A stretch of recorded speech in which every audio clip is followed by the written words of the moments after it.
I'm Debbie Godfrey. Welcome to the Positive Parenting Pep Talks podcast. Good morning. Today I want to talk about democratic and autocratic parenting from the perspective of being a democratic parent and taking care of ourselves. So as a democratic parent, in order to convey the ideals that we want to convey, it's important that you take care of your needs as well as your children's needs. Much of the old style of parenting had to do with sacrificing ourselves for our families. And while that could be great in some ways, and definitely making our families a priority, I think is really important, especially because, it's only 20 years raising the children and then we have the rest of our lives. So it is good to make our family definitely a priority. But when you're disciplining the kids, a lot of times it actually is counterproductive if you service the needs of your children at your own expense. So let me give you an example of this.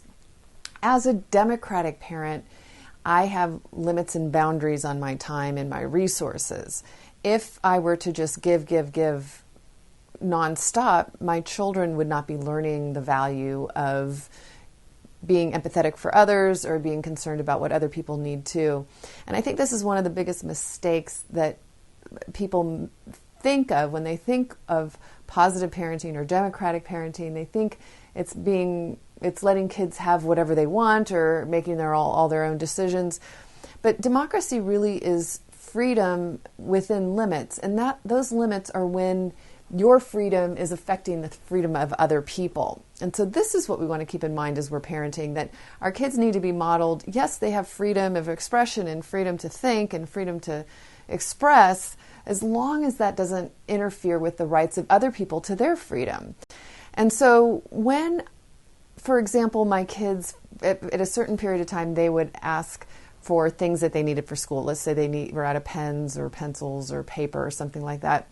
And they might tell me at 9 o'clock at night that they're out of their school supplies, and I would go running to Target in the middle of the night to get them their school supplies. Well, I realized they were taking advantage of me because I started resenting this. And so as a democratic parent, I told them, you guys need to give me a day plus notice so that I have time to work in getting your school supplies into running my errands and not be making a special trip. And if you decide to tell me at night that you're out of something, then you're going to have to do without it for the next day until I have had time to go get it. And this actually helped them learn not to take advantage of me, to be more prepared, to think a little bit ahead of time. So it's making them more responsible, not less, by not rescuing and saving them.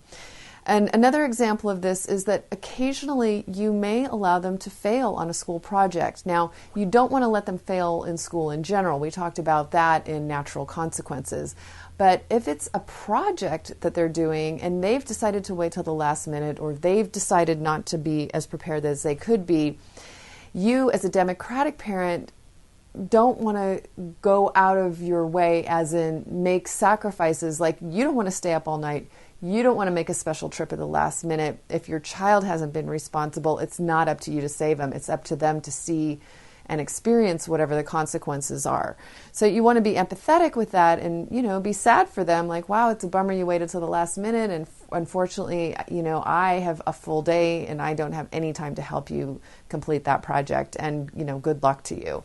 And so, making sure that you as a parent are taking care of your needs as you're disciplining and taking care and helping your children with their world, their life, is going to be one of the ways that you can best role model this idea of being a democratic parent and teaching them to be responsible, respectful, self-directed, self-motivated, and all those things.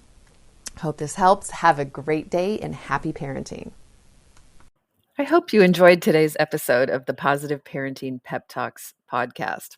For those of you that don't know me, I'm Debbie Godfrey, owner and founder of positiveparenting.com. I hope you'll go and check out my website and follow me on Instagram and let me know about what you thought about today's episode. Did you learn something new? Were you able to do something different with your children? Did you have a success story? Those are my favorite to share. Let me know. Contact me. I'd love to hear from you. And also, what future topics would you be interested in hearing about on the Positive Parenting Pep Talks podcast? Thank you so much for being here and for all of your support. Take care and happy parenting.